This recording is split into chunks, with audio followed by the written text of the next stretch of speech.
You know him well. Let's start with the head coach of the Missouri State Bears, Keith Guttin. Coach, how you doing? Good to be with you, Nate and Joey. It's great. Yeah, Joey Hawkins, former Missouri State infielder, now the manager for the Gulf Coast League Cardinals and former Springfield Cardinal. You wear a lot of titles. You've been good to come on this show, and this is going to be fun to team you up with your former head coach. Yeah, for sure. Thanks for having me. It should be fun to talk some baseball with you guys. It's good to hear from you too, G. Sounds great. Let's do it. Well, yeah, we're all virtual, so G and I are in the Springfield area. Joey, you're in St. Louis right now, but it's all just sort of wait and see kind of for you. I mean, waiting to know what's going to happen next with pro sports. And G, for you, the season completely canceled, and as you told me yesterday, look, it's completely out of our control. Go ahead, Joey. Yeah, no, like you said, we're just playing the waiting game right now, and our organization's handled it really well from the get-go, so I'm fortunate to be a part of that. And yeah, really all we can do is stay safe and wait this thing out. And I know when baseball will be back, it'll be really exciting for a bunch of baseball fans. I think the same, in terms of players will be anxious to get out on the field. And, everyone's very limited right now. Guys are spread out kind of all over the Midwest, and they're looking for places to work out and struggling with that. Some might have a key where they have access to an indoor facility with a few other people. I've heard from guys that have got thrown off high school fields, public places. So they're all kind of scrambling. I think a lot of guys have their own weight facility at home, so they can handle that part. Maybe a tee and a bat in the garage or someplace set up. So they're doing what they can. Joey, what are the Cardinals saying just in regard to, kind of schedule or what are they telling the players as to just kind of always stay ready, or what's their program like? Yeah, they haven't told us too much, probably as much as what you guys have heard in the media. We're waiting and seeing to what the plan's going to be. As far as for the players, we're trying to keep them fresh just well at home. So like G said, certain players have different environments that they're able to take advantage of. But yeah, other than that, they're not trying to lead us in any direction that they're unsure of. So I think that's all they really can do is just kind of take it a day by day approach and really just go from there. And hopefully we're back with baseball sooner than later. I've heard from a couple pitchers that are like, well, social distancing, they're 60 feet, 6 inches away, so they can at least continue to throw. And for a hitter, if you've got a tee and a net, you can kind of just do some little fundamental drills. But I'll ask both you guys, what are some things, even for a high school player right now, that maybe they could continuously do that doesn't take a whole lot of equipment? Well, I think if they're still in the position of trying to be recruited, Nate, I think video is probably the next best thing to seeing a guy live. So maybe put something together of highlights from games, maybe workouts. At this point, we cannot see people for two reasons. One, the NCAA has a moratorium on recruiting to May 31. The other is nobody's playing. So you can try to connect with video, get some clips out, get information out. You can use the phone, certainly, in regards to recruiting within certainly legal limits. So that's about all you can, I think the thing that's important too is to make sure your players and incoming players don't overdo it right now. You were talking about 60 feet, 6 inches. That's great if you're in position to throw a bullpen right now. You don't need to go out and throw 100 pitches at full speed right now when, really we're looking at mid-February before we play a real game. And so I don't think guys need to overdo it, particularly pitchers, that they're throwing right now. Yeah, and that's the balance, right? Don't rev yourself up like the season's starting next week, because it's not. For a lot of these guys, it's just doing something that they do normally. So it's some sense of, taking your mind off the pandemic and throwing a baseball or hitting off a tee, right, Joey? Yeah, absolutely. Like G said, there's no games going on right now. So playing it smart is the right way to do it for players. We're not trying to blow it out right now, but the same token, you got to try and stay fresh in some capacity. But, I think when things get going again, they're not going to rush players into it. Health matters in this game. So they'll be cautious with that. And as far as like staying ready and stuff, social media has been really cool during this downtime. I've noticed a lot of coaches at all different levels from the big leagues down through college and high school, putting together Zoom chats for players and coaches to grow. So that's been pretty cool. And it's good to see, people trying to make the best of the situation. And Coach Guttin, I know you've had Zoom calls and just different forms of contact with your players and staff as well. Well, it's more been text and phone calls individually, Nate. We have our meeting with our administrators. It's a Zoom call tomorrow to kind of get a game plan going forward on roster spots, eligibility requirements with the virus, scholarship limits, how we're going to integrate our seniors back. So that's tomorrow. And after that, we'll have a Zoom call with the team and update them on everything. But it's been more individual at this point. Getting back to your last point, though, I think the pro guys have a little more challenging thing going on with preparing because they don't know, but it may happen this summer. It's not going to happen this summer really for our guys, but as Joey said, it's a it's $1 billion business they're in, and they're not going to take any chances with their investments. No, but I still think, the minor leagues are more in the same category as college baseball because, the big leagues, they can go play in Arizona or Florida or a neutral site, and they've got these television deals, and it's going to blow up. For minor league baseball, we're very reliant. I mean, just speaking about Springfield, like on the gate, getting those fans through the gate and that attendance, that's very important for the minor league brand. So I'm not overly optimistic of baseball being played this year on a minor league level, but again, that's just a prediction with really no basis behind it. So sorry to be so pessimistic. No, I think it's realistic. And I would ask Joey what his thoughts are. I'm sure you're curious as well on the contraction situation and how that would affect players, coaches, managers, stadiums, fans, and cities. And I know I think there's a big meeting regarding this right now going on, actually, even today, but be curious to get Joey's take. Yeah, there's no doubt about the minor league franchises getting hurt by this.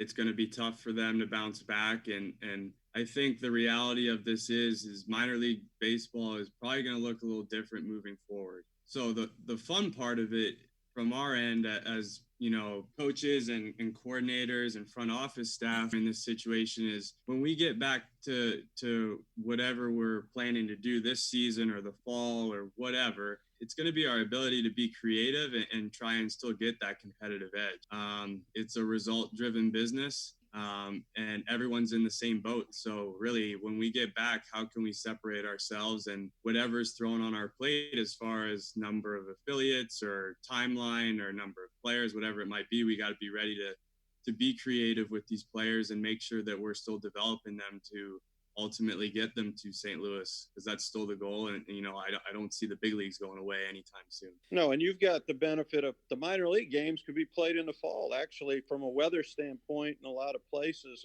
Obviously, any type of fall baseball with gate is competing with football, but you have to be flexible in this game as a player, coach, GM, broadcaster, Nate, whatever it is, you've got to be flexible. Well, we don't have a whole lot of responsibility, let's be honest. From a broadcast standpoint, I mean, just sort of, we're relying on you guys, frankly. Without you, there is no broadcast. So we mooch off your guys' product. But what do you think about the contraction? I mean, 42 teams. There's some, everybody goes right to Chattanooga, right? That's the most iconic place that could lose a franchise with some of this realignment in minor league baseball. But Joey, for you as a first-year manager in minor league baseball, isn't this like, man, couldn't you have a little easier entry into your first year gig? Yeah, I don't think it really matters if it's, your first year or you've been in the game a long time. No one was really anticipating this. So, it's uneasy. You don't know what's going to happen. Like you see the Baseball America report yesterday, and then you also see the minor league baseball report followed up right after that. So you just can't believe everything that's out there. You can have opinions and you can imagine that certain things are going to happen, but until it comes out, I really don't know what's going to happen. I hope it's whatever we do, it's the best case scenario for all parties, right? Minor league affiliates, the towns, their businesses, and then most importantly, the players too. It's a once in a lifetime opportunity to play professional baseball. So we got to do our part to make sure we take care of them and still give them a really good experience along the way. Hey, Coach Guttin, what's your experience? You've been in the game a long time about just the impact from baseball in a community sense. I mean, minor league baseball, these stadiums, these franchises, these communities, it's iconic. I mean, it's a part of America, and I hate to see anything like that go away. I mean, you've got facilities that were just built within the last decade that cities and taxpayers put millions of dollars in, and it's all about money though from the big leagues down, and I understand that point. There's some discussion about using independent ball as sort of the entry level league into professional baseball. And I think that has a little bit of merit because, there are a lot of independent league franchises spread across the country. So we got to go back here a little bit, and Keith Guttin and Joey Hawkins are our guests here on JOCK 98.7 about how the initial recruiting process of getting Joey from Canada to Springfield, Missouri all transpired, and the team that he played for that actually, played in Springfield before you actually were a Missouri State Bear? Yeah, so I played for the Ontario Blue Jays organization, and how it works, it still works to this day, is you can, as an international club, you can play Division I, Division II schools. So example would be like a St. Louis-based travel team couldn't suit up and play Missouri State, but since we were from Canada, we could. So it's been going on since the early 2000s, where they would go down every fall and we'd hit different regions across the country, and we'd play Division I schools, Division II junior colleges, and we'd eventually work our way down to Florida for the World Wood Bat. So you want to talk about probably recruiting exposure you can get, that was it. So it was a pretty cool experience being able to do that. I was able to do it for 3 different falls in my high school career. How did that relationship come about, Coach? I think probably started with seeing the Ontario Blue Jays in the summer, maybe getting to know their staff coaches, and Coach Evans was involved in setting up a date where they would come and play us in the fall. And that was an exempt game for us. And it was a good recruiting opportunity. And, Ontario Blue Jays is a great organization. We got the opportunity to see Joey play, I'm guessing his junior fall, and I like what we saw and started recruiting. We're fortunate enough to get him. Turned out to be a great player and a great leader for us. Could you tell right away that Joey was somebody that you wanted here at Missouri State? He played a primary position on the field, shortstop, and he played it really well. You're talking about guys that are 16, 17 years old, so there's projection involved, but played the game right, handled the bat. He needed to get more physical, as everybody does when they're 16 years old, but he was projectable as an everyday shortstop, and those are hard to find. Joey, what were your first impressions of Coach Guttin? I had done my research when I was going through it all, and I had only heard good things, but it was fun. I want to say it might have been that junior fall, maybe my senior fall, but when I did come down to play that year, I got a chance to visit the school and the campus before. So I got to pick some players' brains, and they said it how it was. He's an intense individual who likes to win, but he really cares about his players, and it couldn't have been more true, and it was fun to live it for 4 years. Hey, Coach, how would you describe yourself as a coach? Old. Yeah, but you know what? You've been able to adapt. I mean, it's amazing to me because you're continuously dealing with younger and younger generations, and how you've been able to adapt and change over that time frame is pretty remarkable. I think you become more patient as you grow older in anything you're doing, and having 3 kids and a very, very good wife makes you more patient, and you look at things a little different. But kids will still work really, really, really, really hard in baseball. I think sometimes priorities change who they're working for over the course of the years. It's but got young assistant coaches, and it's still a fun game. The 2015 roster, that was quite a year for the Missouri State Bears, and Joey, a very prominent player on that team. But how much fun was that team just to be around? Well, I think, and I've said this publicly before, and obviously great players, terrific year, but from the start of the first day of school till the last game in the Super Regional, I don't think there was one single off-the-field issue, classroom issue, character issue that I had to deal with. That's miraculous for 30-something college-age guys in the prime of their life, so to speak. And And that's a credit to Joey Hawkins and the other leaders on the team, because things happen, but you know what? They took care of them, and it didn't really get to me that I had to deal with. But that was when you're winning 18 games in a row and there's no problems. That's a fun time. Yeah, I was gonna say, Joey, what were you guys just really good at covering up your your dropping? We policed ourselves quite well. We had good internal leadership. I remember right from the get-go, what people, they don't necessarily know when you go back and look at that 2015 team was, we had a very similar roster the year before, and we finished below 500. We brought back that same core. And to start that year, I mean, we were hovering 500 for quite a while, like maybe close to 20 games in. But then we just took off. And I think it was a matter of, leadership top down from the coaches. I remember that fall, like G said, from day one, we had good leadership. Coach Evans, I remember, sat down myself, Eric Charet, and I think it was Tate Matheny. And he basically said, look, we have talent, but we need leaders to step up this year, and that's our only chance to be successful. I'll never forget that part. And then just G letting us police ourselves. I think that goes a long way with 18 to 22-year-olds. You don't want someone that's breathing down your neck all the time. You want to have some freedom, but you can't take advantage of the freedom. And I think we did a good job of that. And we had a good balance of baseball and social life, and it was a good combo for us. Coach, have you always been like let the players police themselves, or did you have to kind of evolve over time as a leader? Well, if they can, you do. I mean, your best teams are run by the players unless the coach needs to step in. And Joe, I think, said it right. You have to let them play to some degree, and you have to it still needs to be fun. Now, winning makes it more fun, no question about it. When players are playing well, they're having fun. When they're playing every day, they're having fun. When you're winning, you're having fun.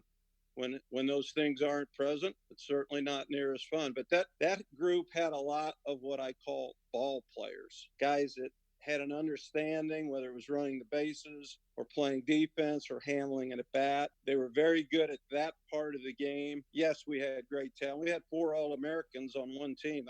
That's unheard of. 3 of them were pitchers. So we had great pitching. We had older position players who were ball players, and I think that's what it all came together from. It's funny, though, how often just understanding the fundamental, aspects of the game, and guys who will almost go to the dirty areas and make sure that you're diving all over the place, and that sense of camaraderie almost supersedes talent from time to time. I don't disagree with that. For sure. I think that was really the glue to our team that year was, you hear like selfless leaders and selfless players, but like, what does that really mean? And for us, it was, there's 30 plus guys on a roster, but only 9 play at once, right? So kind of understanding like what their role was key, but their teammates supporting them no matter what, right? So, if you're fortunate enough to play every day, you didn't put down the guy next to you. You encouraged them to get better.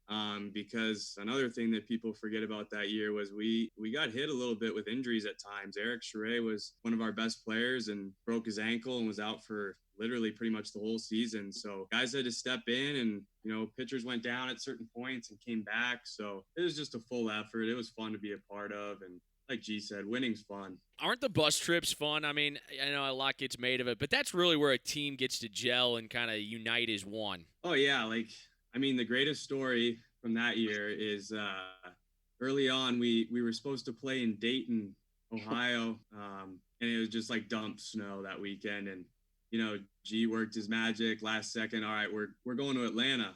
So get in the bus, and here's a 17-hour drive. But we get down there and it snows in Atlanta.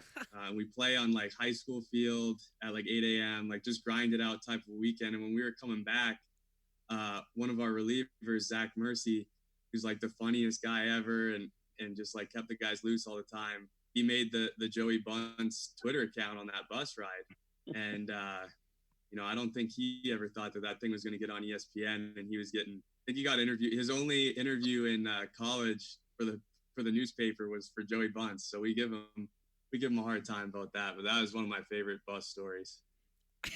Can you confirm all that, G? Probably true. I can confirm that it did snow. We did play early. We played Wright State, who was really good. We won 2 out of 3, and I'm sure guys got some sleep on that bus ride back because it was quite long. Yeah, 17 hours on a bus. You'll learn to sleep on a bus, however uncomfortable it might be. So Joey Bunch, how did that come about? I mean, was it just derived on that bus literally, or was it a sign? I always thought it was Marty Prather who had the sign. Yeah, so Marty made the sign after it got created, but basically it came from Jose Bautista with the Blue Jays. They called him Joey Bats. So Zach ran with it because I was laying down a lot of bunts at that time and made a Twitter account. The whole theme behind it was, did Joey bunt today? And he would just tweet yes or no. And it was funny and people loved it. I don't know. I guess it's kind of stupid, but it was fun. Gee, was Joey the best bunter you've ever seen? Probably, yes. And he was an unselfish player. If you could bunt and, Berger or Johnson or whoever else was coming up, we were in pretty good shape. That is an element of the game that's really been lost, and I think, I'm a fan of the National League. I wish bunting was taught more, but you're asking some of these guys now to go up to the big leagues, and they haven't bunted in the minor leagues. They really haven't bunted a whole lot in their development, and they literally cannot bunt. It's amazing. They can't bunt. Yeah, we've talked about it quite a bit in our organization about how it's something that we still need to teach, especially as a National League team. Obviously, our pitchers, they're learning how to bunt from, pretty much when they're in A-ball. But, I think the game always comes back around, right? So there's trends that go through the game, and, we might see it come back again, especially with the shift. You're starting to see some more bunt for hits. But you can't forget, too, like, pitchers are throwing harder than ever. They're throwing more breaking balls than ever. So it's not easy to bunt, especially when a guy's throwing a Jordan Hicks 102-mile-an-hour sinker. So, yeah, you can't forget about that part. Yeah, but as a fan, can't you understand how, aggravating it is to watch a player? I'm just going to use Matt Carpenter. There's 1,000 of them, but Matt is hitting 200. He's got the whole left side of the infield wide open, and he continues to hit a ground ball to the right side instead of just laying down a bunt. I mean, I don't know. Doing the same thing over and over again sounds a little crazy to me, and it's making me go crazy, Joey. Yeah, no, I get the frustration, but that's what makes baseball fans the best. For sure. Baseball wouldn't be anything without those kinds of people. Coach, you like to play some small ball, right? But you play what your team can do, and we kind of see the same thing. I think with the structure of summer baseball now, there's not a lot of bunting that goes on because it's become kind of a showcase event, and guys travel and pay money and they expect to be seen, and their coaches, rightly so, let them swing away. So it's rare when you see a guy certainly sacrifice in the summer. You might see a guy that can really run, bunt for a hit, but it's about scoring runs, and there's a lot of different ways to do it, and if you need to bunt to do it, you do it. Joey, you came back as a player with the Springfield Cardinals. Luke Voigt did it too. I'm sure there have been others. There's been several that have come through, even just members of the Missouri Valley that come back and play at Hammons Field. It's kind of a unique experience. But I guess, Coach Guttin, I guess for you first, what is it like to see somebody go on to have a professional career and then see it almost culminate full circle when they return to Hammons Field and see how their development and their maturity has processed? Well, it's really neat. And, I add Nick Petrie to that. Nick started some games for Springfield Cardinals. Bob Zimmerman was here for a little bit. And it's a lot of fun watching. We got to watch Luke in the Home Run Derby and the All-Star Game and brandishing his big knife from Bass Pro. And a lot of fun when you watch those guys on that field again. Is it kind of surreal to return like that, Joey? I mean, I remember your homecoming. It was like people were coming out in Bears jerseys, and they were ready to see you. Yeah, it was, I wasn't much of a pro player. It was a good experience. I didn't produce very much, but how it all happened was kind of crazy. That month, I think it was August of 16, I had played a little bit in A-ball that year, and then I got sent back to Johnson City. I was just kind of, role player there. And my manager is Chris Swagger, who's a former Springfield Cardinal. And, I just like picking his brain. At that point, I knew I wanted to coach. So it was a good experience being around him some more. And then I think I was actually catching bullpens one game because we didn't have a bullpen catcher. And then after the game, Swagger called me in the office. He's like, yeah, you're going to Springfield tonight. So pack your bag. And I was like, what? Springfield? That's 5 levels above this. And he's like, yeah, you're going. They need a shortstop. It was cool. It was fun to go back and play there. Good experience. Didn't last very long, but it was fun. I don't know if you remember this. You probably don't. First time I met you, they were doing a little photo shoot in the Brady's office, the clubhouse manager, and they had a green screen up so they could get your image for the video board. and there was a rain all day, so we were pulling tarp as a front office, and I went out there, and I just ate it. I just slipped right on the field and, like, got a huge mud stain. And I had Brady, I had him wash my pants. So you're back there taking a picture, and I walk back, and I, like, just have, like, I don't even know, boxers or something on, and you're like, hey. And I'm like, hey, I'm a broadcaster. You're like, I'm Joey. Nice to meet you. It's like this awkward little situation. But yeah, I live for minor league stories like that, so that's funny. The minor leagues, man, it's a fascinating spot. You'll be working with kids in the GCL even younger than, maybe in some cases than what Coach Guttin deals with as freshmen in college. Yeah, it's a unique experience for sure. We got the majority of our players are coming from Latin America, from our Dominican Academy, and it's their first time over here. So you can't lose sight of that, and you want to make them comfortable every single day, and you want to help them live and understand how it works. But at the same time, we got to develop them as ball players. So it's fun. I enjoy it. I'm learning Spanish slowly, but it's been a good experience so far. I really enjoy working with that level of kids. Gee, did you think that Joey would make a good coach? I mean, you obviously saw him, and he was a student of the game. 100%. I think he certainly has the people skills. He has the work ethic. He has the baseball intelligence and emotional intelligence. He's got all that it takes. I can see him having a really good career as a professional manager, or whatever level of baseball he's in, he's going to be successful. How do you guys still talk? I mean, I know probably not every day, but Joey, I'm sure you've got a group chat with your buddies from Missouri State, and several of them, continuously playing pro ball and still involved in the game. Yeah, no, keep in touch with a lot of people from Missouri State. Obviously, I'll probably talk to G every few weeks. If not, we're texting here and there during the season. Coach Evans, we talk quite a bit as well. And then, my guys from Missouri State, my teammates, we got a good group chat. I had a Christmas party this past year at our house, so a bunch of them came into town for that, so that was a lot of fun.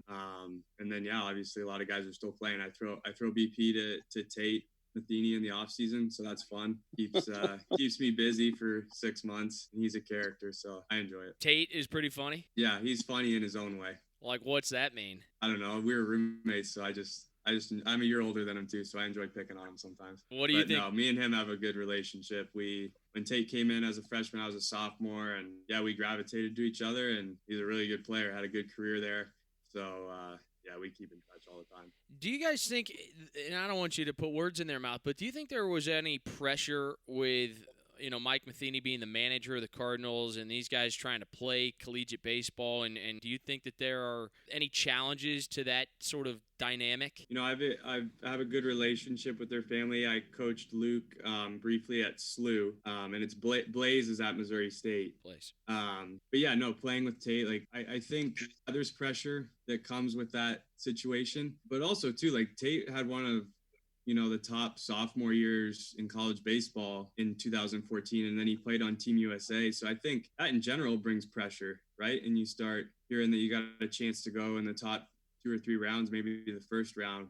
That's going to bring pressure on itself, not just his last name. When you guys went head-to-head in the same regional, when Joey was coaching with St. Louis University and that was in Oxford, right? Yes, it was in 18. That's correct. That had to be kind of unique to know that, oh, my gosh, I just can't get away from this Joey Hawkins. I had him as a player. He's now playing for the Springbirds. Now I'm coaching against him. It's wild. Well, he brought value to St. Louis U's program, and they had a really good team in 2018, one of the best I've seen them have. So he made his mark on that team as well. Was that sort of strange to look across the field and see your former not only team but coach in the dugout? Yeah, I mean, I remember, the selection show. We had won our league, our tournament, and we had this selection show, and you start seeing the writers put out like what they think the regionals might look like. And I had an idea that Missouri State could be in our regional just geographically, but then when it popped up on the screen, I was like, no way. And then obviously playing them in an elimination game, which was one of the most fun games I've ever been a part of. Back and forth, and it was a good time. But it was weird looking over there and seeing the maroon and white and not being in the dugout, but I enjoyed it quite a bit. Yeah, he was trying to steal our signs. Didn't do too well, apparently. So that means you changed him up from Joey's last season. Constantly Well, changing. they change every inning, so you have to bear down. Look, stealing signs, I've heard you talk about this, G, before, but stealing signs, it's long been part of the game, but doing it, in the right way, not using a camera is obviously a different set of circumstances. But, it's one of those things where you got to be alert. And now with guys keying in on sign stealing and all that more than ever, it's just part of the process. As you said, it's a big part of the game. Now, the electronic stealing, no, that's not a part of the game. That's cheating. But as far as amateur baseball and, stealing signs off second or whatever, that's, it's your job to not let them steal the signs. And if you're base running, it's your job to steal the signs, again, in a legal way. There's nothing in a rule book that says you can't give signs to your own players to help them out. You just can't do it electronically. Joey, were you a good sign stealer? I was all right. I don't know how much I got on second base, though, to do it. So That's hard to do when you're sack bunting. Yeah, you got to hit some doubles to do that, man. Joey, what do you miss about Springfield? Oh, I just think the community. I don't know. I was there for 5 years. Met my wife there.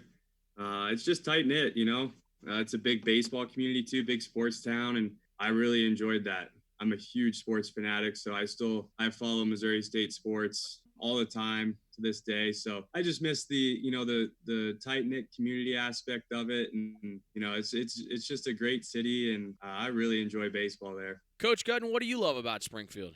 Well, I like DiGiacento's over on South Campbell. Great pasta. Italian. Now, it's a great town in that, if you want to go watch a major league game somewhere, some event, you're within close proximity. I've been at the university a long time. I met my wife there. She was working there. All 3 daughters went to the university at some point.